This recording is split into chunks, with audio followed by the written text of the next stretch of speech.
মিরপুর নামে একটি গ্রামে এক ছেলে আর এক মেয়েকে নিয়ে এক কলহপ্রিয় মহিলা বসবাস করত। ওই মহিলাকে কলহপ্রিয় বলার কারণ মহিলা খুব ঝগড়া করতে ভালোবাসতেন। প্রতিদিন কারো না কারোর সাথে ঝগড়া লেগেই থাকতো।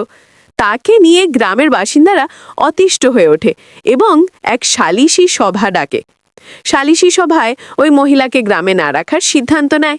গ্রামের প্রধান আজই গ্রাম ছেড়ে যাওয়ার নির্দেশ দেন। গ্রামের প্রধানের নির্দেশ মতো ছেলে আর মেয়েকে নিয়ে বেরিয়ে পড়ল। কোথায় যাবে মহিলা নিজেও জানে না। হাঁটতে হাঁটতে একটি জঙ্গলে প্রবেশ করলো। মহিলার নিজেকে ক্লান্তও লাগছিল, তাই ভাবলো গাছের ছায়ায় কিছুক্ষণ বিশ্রাম নেওয়া যাক। তাই ছেলে আর মেয়েকে নিয়ে বসে পড়ল। হঠাৎ শুনতে পেল বাঘের গর্জন, আর দেখলো একটি বাঘ তাদের দিকে ধীরে ধীরে এগিয়ে আসছে। মহিলা ভয় পেল না, সে তার উপস্থিত বুদ্ধি কাজে লাগালো। মহিলা তার ছেলে আর মেয়েকে সপাটে চড় লাগিয়ে দিল। ছেলে আর মেয়ে কাঁদতে লাগলো। বাঘ কাছে আসতেই বাঘকে শুনিয়ে শুনিয়ে বলতে লাগলো, তোদের দুজনের জন্য দুটো বাঘ কোথায় পাবো? ওই যে একটা বাঘ এসেছে, ওটাকেই ধরে দিচ্ছি, তোরা ওটাকে বলি দে। বাঘ এই কথা শুনে প্রাণ বাঁচাতে দিল দৌড়। জঙ্গলের এক শিয়াল বাঘকে প্রাণপণে দৌড়াতে দেখে খুব অবাক হলো।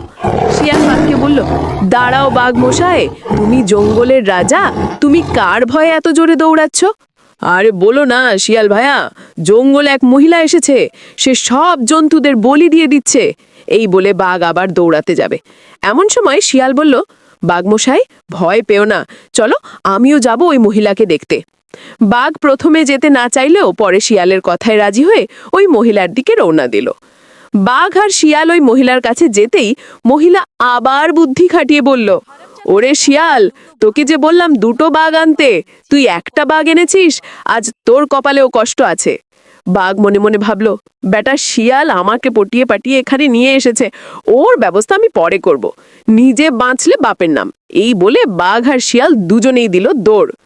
মহিলা ঝগড়াটে হলেও তার উপস্থিত বুদ্ধির তারিফ সকলকেই করতে হবে।